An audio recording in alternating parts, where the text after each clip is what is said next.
On the Racing Insiders this week, we go to Australia. V8 Supercars, the Bathurst 1000, an incredible event, kangaroos and all. We've got Mika Hakkinen in the GT Asia Series. He comes out of retirement to win again, the two-time Formula One champion.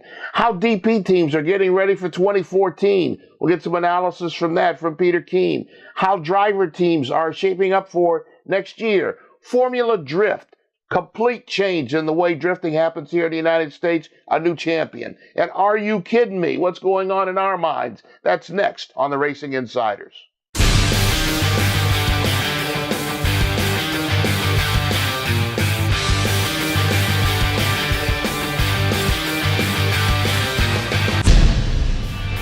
Welcome back to the Racing Insiders, the only place in broadcasting where you're going to get sports car content every week. I'm Bill Wood in Los Angeles. Peter Keane is in Cocoa Beach, Florida. He'll be along later. Jeff Lepper is in Folsom, California. Let's get right away to Australia. V8 Supercars. Jeff, it was a great race, kangaroos and all this weekend. Yeah, you got a feel for that Jack Daniels Nissan team. Todd Kelly and David Russell got nailed by a kangaroo, but they were bouncing across the track as well as cars bouncing into walls, and a new winner after 11 years at the Bathurst 1000. Frosty, a guy named Frosty you got to love. Mark Winterbottom, let's get a report from the series. Here are the highlights of the 2013 Super Cheap Auto Bathurst 1000. On the pole, Paul Dumbrell was behind the wheel of car number 1, while Mark Winterbottom made a very slow getaway in the number 5 FPR Ford. It was a long day at the office. Kangaroos abounded, and unfortunately the first casualty was the Nissan of Todd Kelly and David Russell. Starter motor problems for Chaz Mostert and Darwood delayed. This was big. Greg Murphy in the fence, out of the race. He and James Courtney on lap 86. Steering problems, power steering for the Michael Caruso Norton Nissan Altima. They did patch it together. They finished in 25th. Craig Lowndes pushing hard, trying to win his 6th Bathurst 1000. It came down to a final fight between Mark Winterbottom and Jamie Whincup. Frosty desperate to win his first Bathurst crown. It got desperate as Garth Tander tried to push his way forward to the podium. He put a big move on Craig Lowndes to move to 4th place.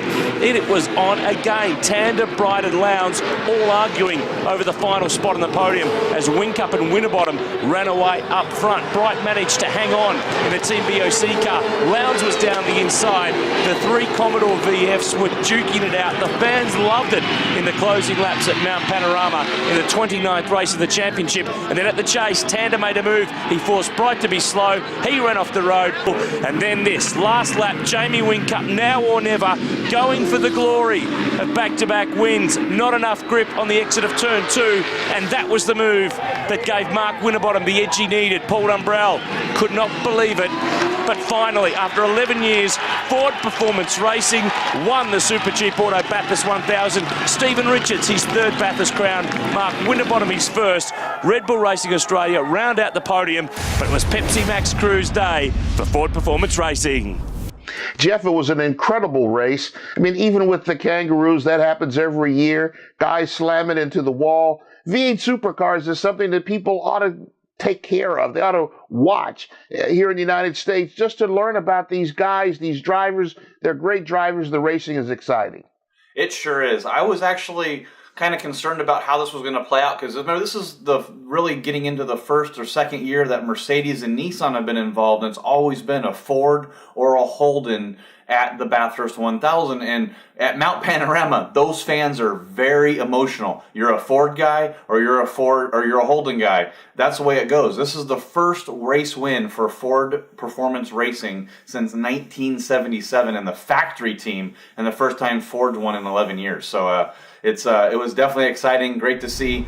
But once again, congratulations to Mark Winterbottom, Frosty, and Steve Richards getting the race win. It was exciting in their FPR Pepsi Max Ford Falcon. Now the GT Asia Series, they bought a guest driver, Mika Hakkinen, 2-time Formula One champion, to drive for Airbus Motorsports in the Mercedes. Let's go to Zhuhai in southern China, the GT Asia Series. Australia's Airbus Motorsports is announcing the opening of the customer program for the SLS AMG GT3 car. Beautiful car. And they're bringing 2-time F1 world champion Mika Hakkinen over to run with a 17-year-old Chinese driver Matthew Solomon in the race. Hakkinen starts 6th, moves up to 2nd right after the drop of the green flag. It's a 50-minute race with a mandatory pit stop window, mandatory for all cars. Hakkinen was one of the first to come in, handing the car over to 17-year-old Solomon. The car is the same SLS AMG GT3 that won the Bathurst 12-hour in Australia. With 8 minutes left, Solomon saw an opportunity to overtake Samson Chan. Both cars ventured slightly off the track, the youngster charging through. The replay shows how Solomon got the nose of the gold wing in the inside line, and Chan was forced wide, allowing the youngster to overtake. From there, it was plain sailing for Solomon, and he took the checkered flag for Airbus Motorsports in the team's first GT race outside Australia. Can you imagine the opportunity for a 17-year-old to run alongside Hakkinen's experience? Let's listen to Solomon and Hakkinen. Oh, it feels amazing. Our team did an amazing job getting the car ready. The pit stop was fantastic. Oh, great job, man. Your mentor is... No, it was... Mika, satisfied with Matthew's performance? Oh, definitely. This is exactly how we planned. It's a dream start for Airbus as the AMG Customer Sports Program launched in China. You know, Mika Hakkinen, two-time Formula One champion. How about this 17-year-old Chinese kid, Matthew Solomon? His co-driver gets in the seat, makes the last pass for the win. So it wasn't given away. Mika Hakkinen put the car in position, but Matthew Solomon, his co-driver, the 17-year-old, earned that win. It is good to see Hakkinen still have the ability, though, to win well. I was a fan of his when he was in F1, and it's good to see the guys hang around. Glad he's not doing it full time. I'm also happy to see guys, when they retire, to stay retired. I don't want to see old guys get out there and just get in the way like Brett Favre. That's kind of unfair, but that's what I feel. And I mentioned that funny to Kenny Bernstein. He looked at me like I was crazy, but once we talked a little bit more, he understood. When you retire, like Rick Mears, retire, stay retired, and get on with your life. It's a good thing. Coming up next, how the DP cars are shaping up for next year and how the drivers are coming along finding jobs. We've been talking about this all year with the merger of ALMS and Grand Am. What happened to the jobs when the Racing Insider comes back? Let us know what you think about what the Racing Insiders have to say. Tell us on Facebook and Twitter.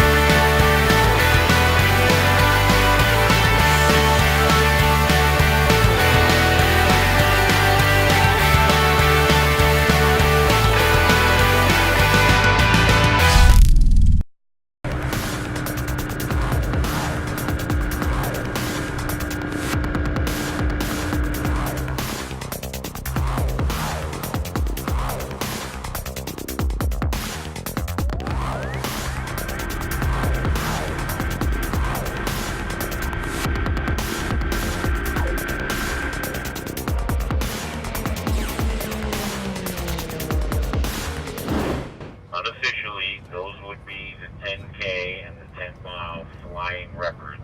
Nice. Very good. Yeah.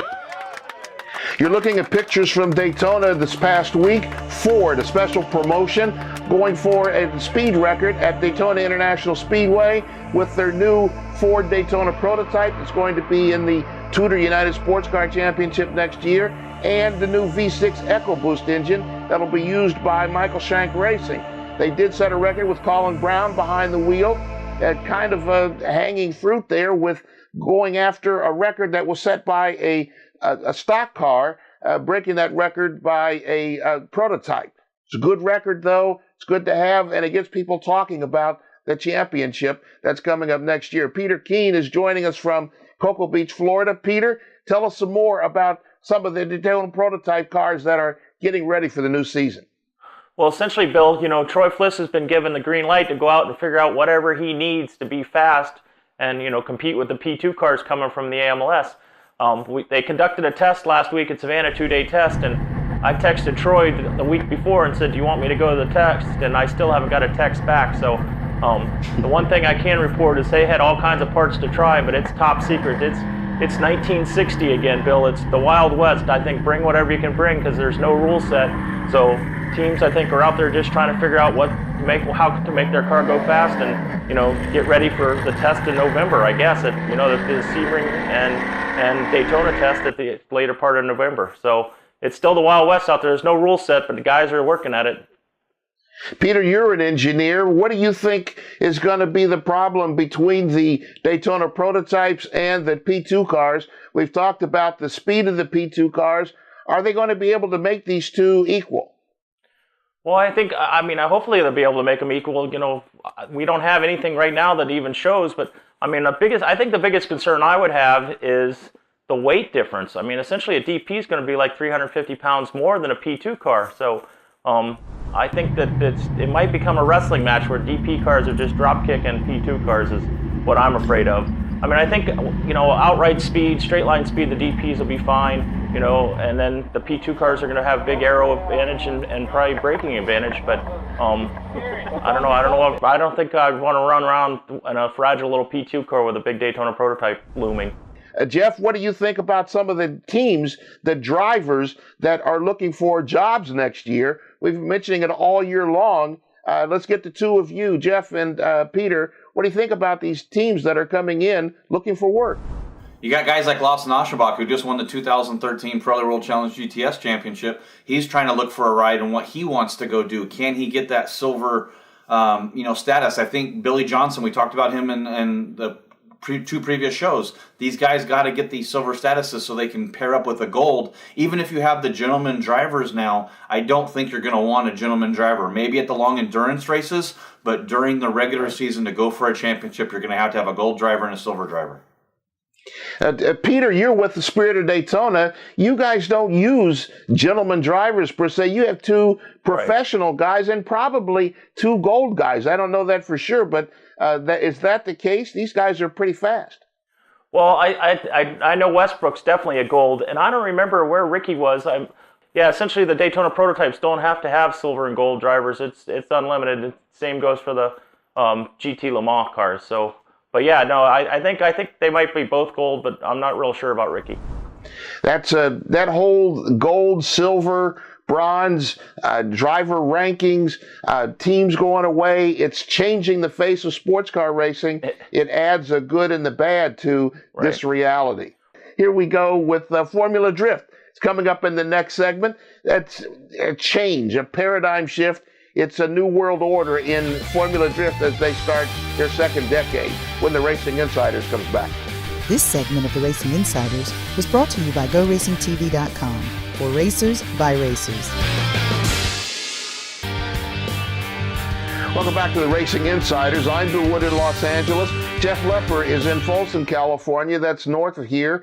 Jeff, the Formula Drift finale ends up 10 years in the racing, changed the paradigm in all of racing and motorsports. I love drifting. You do too. The finale at Irwindale was a great event. Yeah, the House of Drift. How about that with Diego Sato, 2012 Formula D champion, getting the win over my hometown boy right here from Sonoma, California, Tyler McQuarrie getting second, and another sportsman driver, Forrest Wayne, getting third in the consolation round for Formula D at the House of Drift in Irwindale. Great event, big drifting, but obviously, Bill, I think the story is the independent GSR Autosports Michael Essa getting the Formula D championship. It's a huge story. I think I like Michael. I remember when he was competing in frankly, a clapped out RX-7 with orange wheels on the thing. And I think he had a V8 motor in it. I had a number of conversations with him. He builds Porsches and BMWs and Mercedes at GSR Autosport. And he builds them for guys to go out and win championships in sportsman racing in the Porsche Owners Club and the PCS. And he does his own kind of racing at that sometime, but he's become a drifter and he's won a championship. I think that's huge to take an independent guy. I think it's huge for Formula Drift to be able to say that we have a guy, you don't need factory support. All the guys that have come up so far that have won championships, except for Dayo Shihara, have had factory support. And now he comes along. He may be getting a little help out of the back door from BMW, but that's an 8-year-old chassis. His BMW M3, he got it to dump some parts into it at Long Beach in April, blew some parts from the car, barely made the round in Long Beach, but he ended up winning 2 events this year and got the championship. It's a huge shift in Formula Drift as it starts its second decade. Well, you know, I like his car. It's a cooler car. I love the E46 chassis M3s. It's a 6-cylinder that's turbocharged. So the last about 3 or 4 years, it seems you grab yourself a rear-wheel drive Nissan or a rear-wheel drive Mustang or a Camaro, you put a 1,000 horsepower V8 in it, and you go be a drifter. I love the fact that this is only a 6-cylinder. It's only turbocharged. He's an independent guy. He was getting help from Yokohama throughout the year, but still, he wasn't like a full factory Yokohama guy. This was all independent. I think that really shows the level of Formula Drift and what we might see in the future, that you don't have to come in, like you said, write a big check, have, you know, everything in line, that any guy that's out there doing it at old Lot B at Fontana, where we do all the practices for our drifting, that you can come out and you can win on the Formula Drift stage. And these sportsman drivers, Forrest Wang and Odi Bakshi's two examples, them stepping up and getting podium places, I think that's going to all change Formula Drift, getting new faces. It's going to be important going forward. Yeah, I think they are in the right steps of going forward. This was the first year they added a manufacturer's championship. That went to Lexus. They also offered a tire manufacturer championship, and that went to Hankook. So they're definitely making the right steps. I'm looking forward to it, just as a pure race fan, to see this happen next year. Are You Kidding Me is next. What's going on in our minds? You'll get a chance to hear on a busy week in racing. The Racing Insiders will be right back. This segment is brought to you by Safe Racer.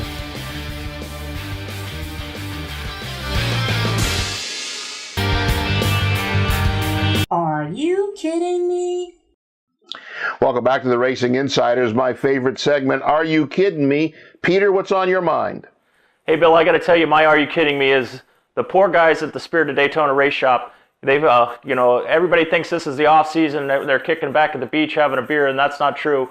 I mean, they tested at Savannah last week. They had a car show this weekend for Corvettes of Flagler Beach, and I mean, the guys are nonstop. Not only are they working on the test car, then they have show cars that, with previous commitments with our partners, and so those guys are running ragged. They're like 6 days a week, flat out trying to build parts and keep cars clean, so we can represent ourselves well, for your sponsors, and get these tests done so that we'll be fast for the 24 hours of Daytona. Jeff, what's on your mind?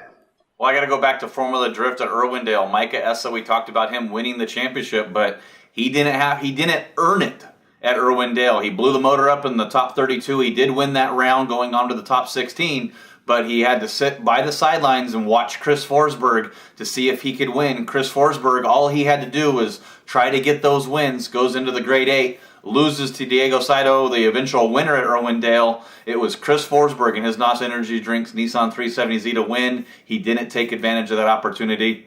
I got to say, are you kidding me, Chris Forsberg?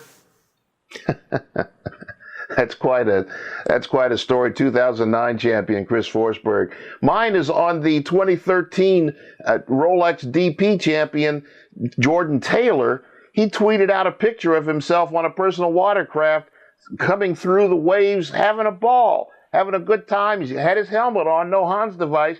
But I can imagine if his father didn't own the team, that maybe someone else might have said, hey, dude, kind of calm down. We can appreciate championships, but we want to give you a chance to defend that championship in the new merged United Sports Car Series next year. Are you kidding me? I guess it's good to be in your 20s and not in your 30s. You're a little more pliable and you can have fun like that. He'll probably do a music video next.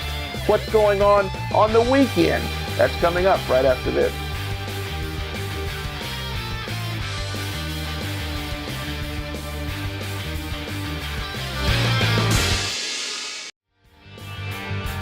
On the racing calendar this week, the last ALMS round, Petit Le Mans at Road Atlanta. It's going to be a great event. Guys are coming from all over the world to be a part of the last run in the American Le Mans Series. IndyCar, it's the last for this season at Fontana. Playboy MX5 Cup is at Atlanta, and the Rally America is going for its last event, a championship to be decided between David Higgins and Ken Block. And the federal shutdown, the headlines, have had an impact on the event. Some of the federal lands that they plan to run on have been closed, and they've had to reorient. The organizers have had to find new roads, reorient some of the stages, and get ready for the final round of the season. Jeff, what's going on in your weekend? Well, I got married last weekend in Houston, and now it's I'm on to my solid second week of marriage here this next weekend. I'm going to tune into the ESPN3 broadcast of the Petit Le Mans and watch our co-host Greg Creamer and Jeremy Shaw call that round of the racing in the final ALMS race ever. Peter, how about you? Well, Bill, I got to tell you, I got the 43rd annual pumpkin run this weekend. It's 5,000 rednecks on ATVs, so it'll be me, the Fliss brothers, Irish Mike, and I don't know, 2,900 other guys on ATVs. The race, the ride starts at 8 o'clock at night, so it is pandemonium. I miss that, Peter. Your mud runs and pumpkin runs. That's cool. For me, I'm going to be happy to be home. I've been doing a lot of traveling lately, and I'll be following the Rally America from a distance. It's going to be a major event between Ken Block and David Higgins. Whoever wins, whoever finishes in front of the other may become the national champion for 2013. That's the Racing Insiders for this week. Glad to have you with us. Want to see you next week, wherever you're watching from Motors TV in Europe or here in the United States on MAV TV. Want to see you next week. Until then, take care of each other, respect each other. For Peter Keene and Jeff Lepper, I'm Bill Wood in Los Angeles. Good to have you. Peace.